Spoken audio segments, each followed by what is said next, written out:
Thank you. And good morning, everyone. Over the last year, the Toronto Police Service has been developing a body-worn camera pilot project. And we've done this because we believe that body-worn cameras are a valuable piece of technology that will provide an unbiased, accurate account of our interactions with the public. But we've not entered into this project lightly. With the help of our working group partners, we have created training, procedures, and guidelines in an effort to make this project a success.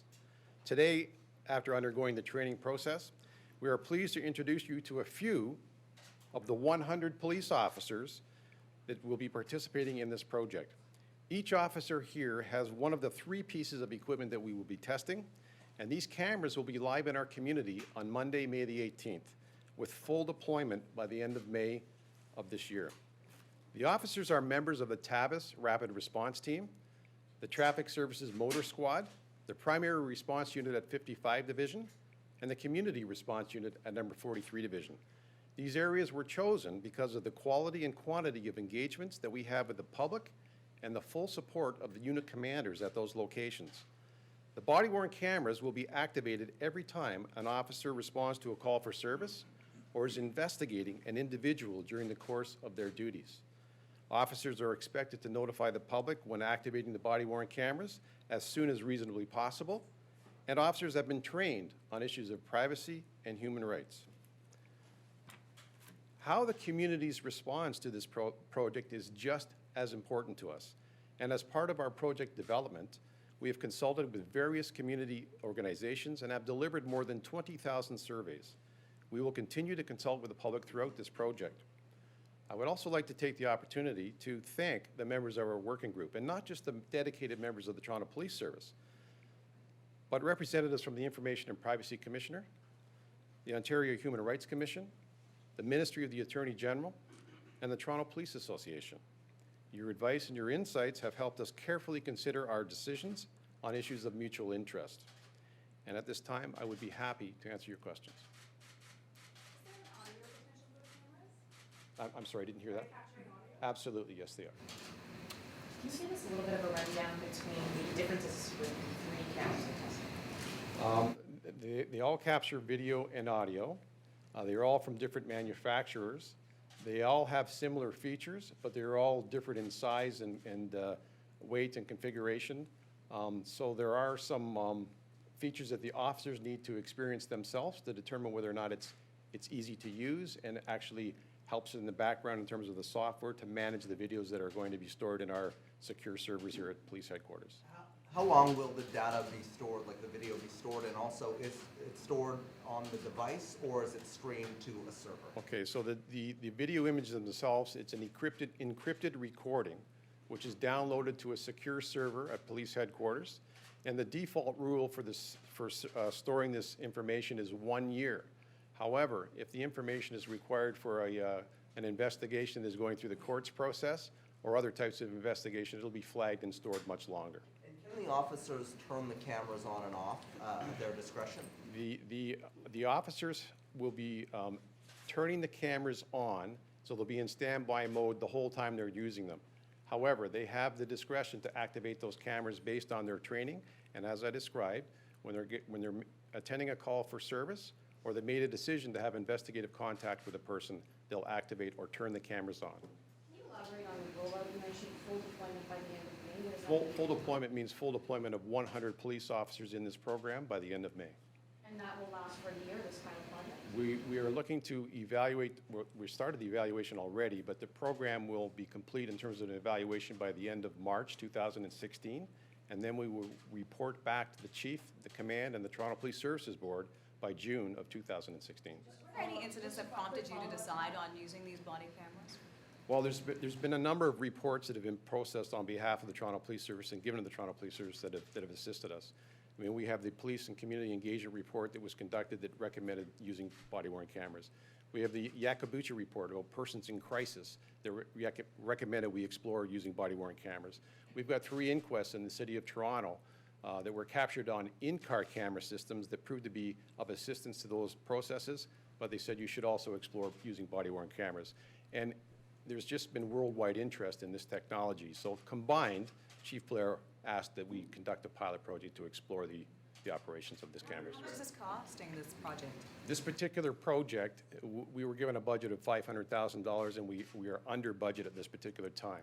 But that budget would include the cost of the cameras, cost of the software for the cameras, cost of the docking stations, cost of the network things that we have to consider, cost of all of the storage that we're going to be required, secure storage that we're going to be required for these videos. So it's a package of costs. It's not just attributed only to the technology worn by the officer. It's a package of technology. In their interactions with citizens, can a citizen ask that the camera not be used? Well, they can certainly make the objection, but in a public setting, in a public place, the officer will continue to record until the conclusion of that incident or event. Why What is there happens such if, an extensive pilot project if this already exists in many police services? Well, there's pilot projects that exist around the world. Some services have jumped in immediately and decided to implement these cameras. But we recognize from the outset, this is a very complicated, complex project.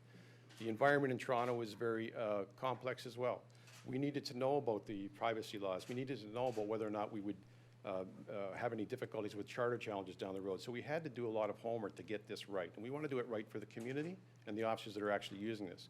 So this is our first go at this, and we need to be able to study and find out what the impact is for the Toronto Police Service. what happens if there is some sort of interaction or incident where it's deemed that an officer should have had his camera on, but turns out didn't? Yeah, we have a procedure in place, and all officers that are on the Toronto Police Services recognize and realize that when we have procedures in place, they have to follow those procedures. So if there's an allegation that a procedure has not been followed, then an officer could be subject to a discipline process, absolutely. The privacy commissioner said that these body-worn cameras should only be implemented if there is a demonstrable operational need. What is that demonstrable operational Well, need? there's a number of things here. We're looking to create the most accurate account of an interaction between an officer and a citizen. We're looking to enhance public trust in our own police legitimacy in the eyes of the community. We're looking to increase officer safety and public safety. We're looking to protect our officers from unwarranted allegations of misconduct. And we're looking to create the best evidence available for investigative purposes, for court purposes, and for civilian oversight purposes as well. So it's a package of things that are of operational need for the Toronto Police Service. Would the members of the public be able to review, if there is an interaction, would they be able to review what the video is after that interaction? So Do they have if- access to that, or is it only the police? So the rules around gaining access to a video, if you are the subject of that video, have not changed in law. You can make an application to get a copy of that video through the Freedom of Information. And I would suggest that if anyone is interested in knowing more about that, they can look on the Toronto Police website and under Freedom of Information, and you can see that there is an application process to make. Under what circumstances can a citizen ask for the camera to be turned off? Well, they can always make the objection or ask to have it turned off, but as I said earlier, in a public setting, the officer most likely, in all circumstances, will leave that running. But we're now stepping into private places because the officers have the flexibility to go beyond their patrol car, but into private homes, for instance. And there's really three circumstances in private settings. If we've been asked to come into somebody's home through consent, and then that person says, but I object to you running that camera, then our officers will either turn the camera off or they'll leave that setting. In an emergency situation where somebody's really in trouble and we've got to get into a private place immediately, and they make an objection, we're going to leave that camera running to understand what the circumstances of that event are. And the other is under a judicial process. If we're lawfully placed under the execution of a search warrant, but somebody's objecting to us being there and turning the cameras off, we are going to let those cameras run. Once video is recorded onto the device, can it then be deleted, or does it have to be deleted by someone in the police service, not specifically the officer? Okay, it cannot be deleted. The officers do not have the capability to delete anything on the camera itself. The camera is secure, the videos are encrypted, they go to a location where they're docked into a docking station and downloaded to a secure server. The officers do not have the ability to alter, edit, or delete any of the video. Are you able to talk at all about how the officers who are part of this pilot project work? A little bit in the sense that the locations in the city that were selected, We wanted to make sure that we had a variety of different assignments to be tested, and we have that. We have traffic services, motor squad officers that are mobile and doing traffic investigations and criminal impaired driving investigations. We have officers from primary response units that respond to radio calls and go to private locations. We have officers from 43 Division in Scarborough that walk the beat and ride bicycles. And we have our TAVIS rapid response team, which are mobile throughout the city and assist when we have heightened violence in some communities. So we had a variety of assignments that we looked for. And with the support of the local unit commanders, these officers were selected to test the equipment. Did they volunteer? They didn't volunteer, but we did not have any officer say, I don't want to do this. Will both officers in a cruiser be equipped with a camera or just one? No, both officers, if there's two officers that are riding in that scout car and they're on the platoon that is testing the cameras, they'll both have cameras.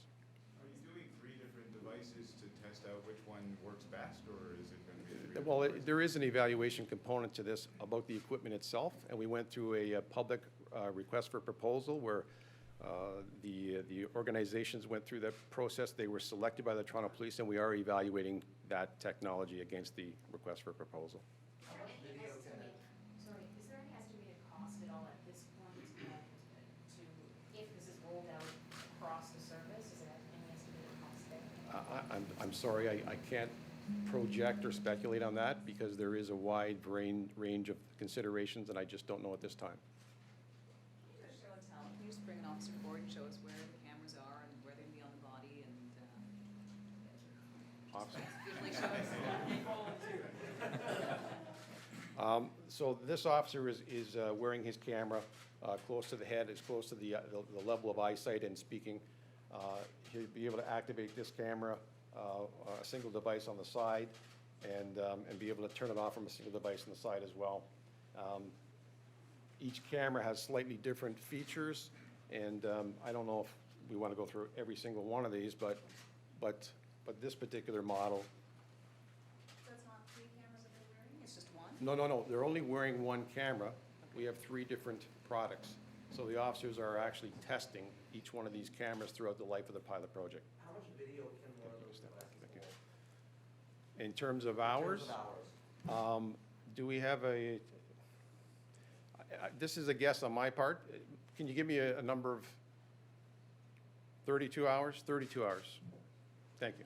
Is there a concern looking at where on the body they've mounted? I've done stories in the past where other jurisdictions that use them say that being mounted on the chest causes a bit of, it affects the visibility during a use of force situation. Yeah, well, these are considerations that we are going to evaluate ourselves, and we're going to find out the best location. But as a starting point, we're mounting the camera up higher on the body, closer to the head in terms of sound and being able to capture what the officer views.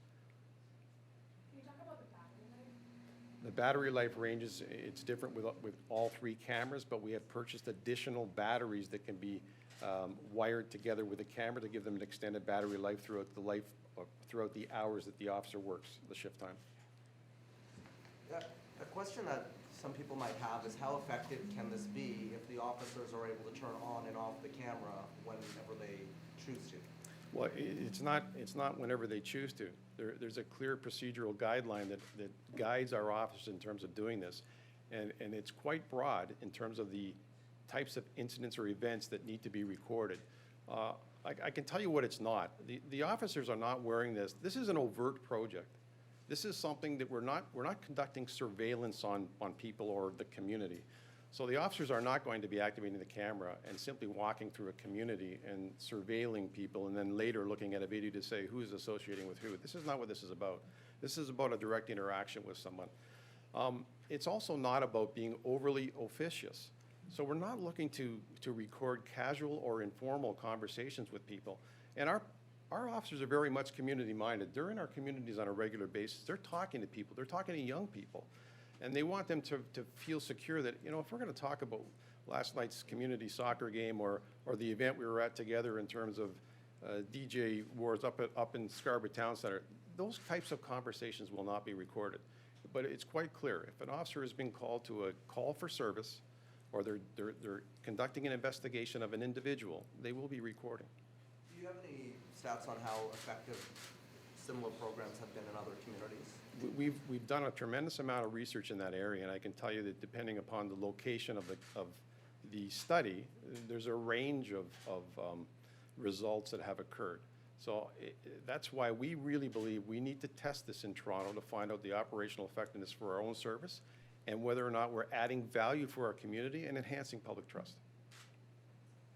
Is there a buffer zone, I know in the cars, when they hit the lights or whatever, there's a buffer zone of 30 seconds, I believe, before the automatically records So- the previous 30 seconds. Is it the Yes, same in this one? it's called a pre-event buffer, and these camera systems are set up that way.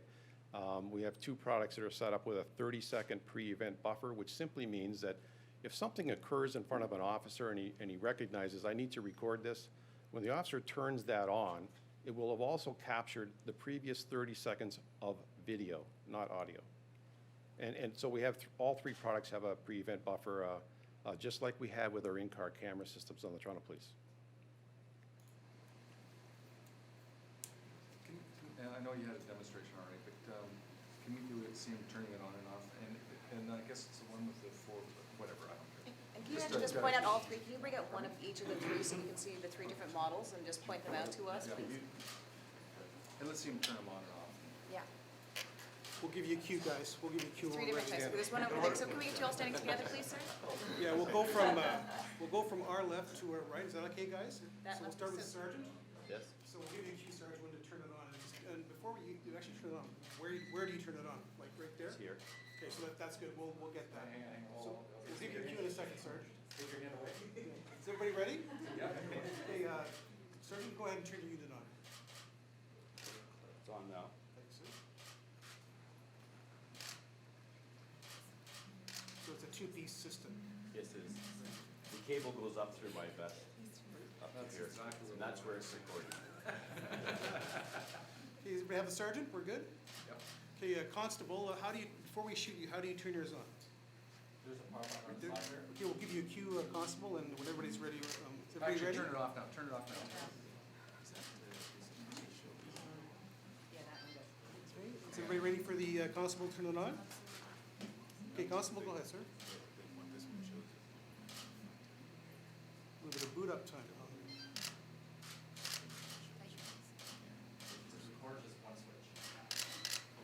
Cool. Good. Okay. Constable, is yours two-piece as well? There is a battery pack with all of, there is a standalone battery pack. Okay, so is everybody? So where do you trigger to put it, turn it on? It's already on, it's standby, there's a button right there. It's not barely recording. Okay. Everyone ready? We're ready? Go ahead, Constable, switch on.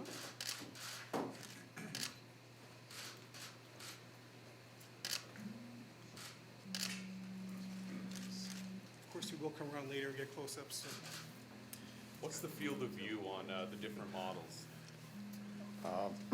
Excuse me, there's three different fields of view. One of the cameras, a Panasonic camera, has 160 degrees field of view. I'm going to have to relay back to my ITS partner, because I want to get this field of view correct. The field of view on the other two cameras is 130 or 130 degrees. You just go through the manufacturers, that's Panasonic, and then This is Panasonic.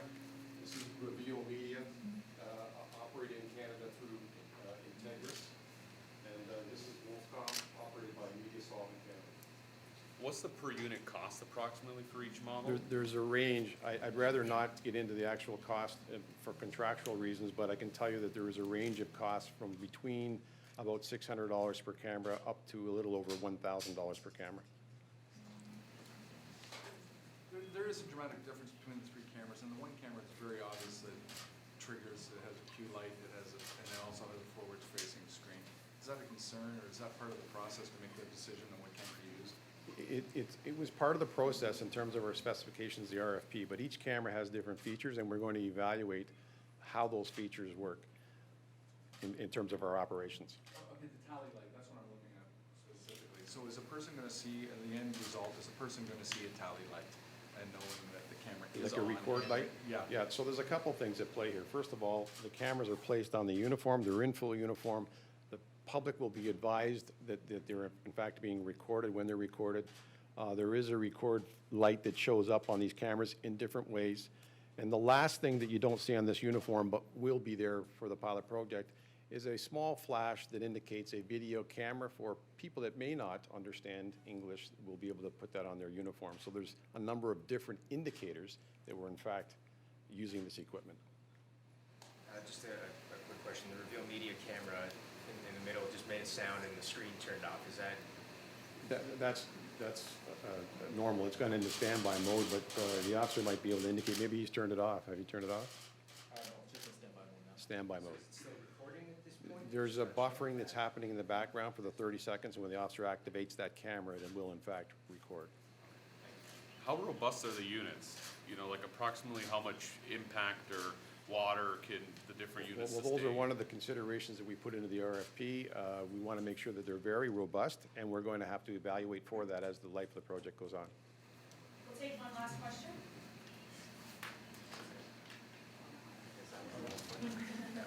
Well, I guess, how excited are you about this project? How do you feel about it? I think it's a very exciting project. I think that this project has the potential to strengthen the policing profession, and I think it has the potential to strengthen our relationship with our community and enhance public trust. So I'm very much looking forward to this program. That concludes today's news conference. Thank you for attending. Anybody wants individual interviews? Help yourself. I'll give this back to you.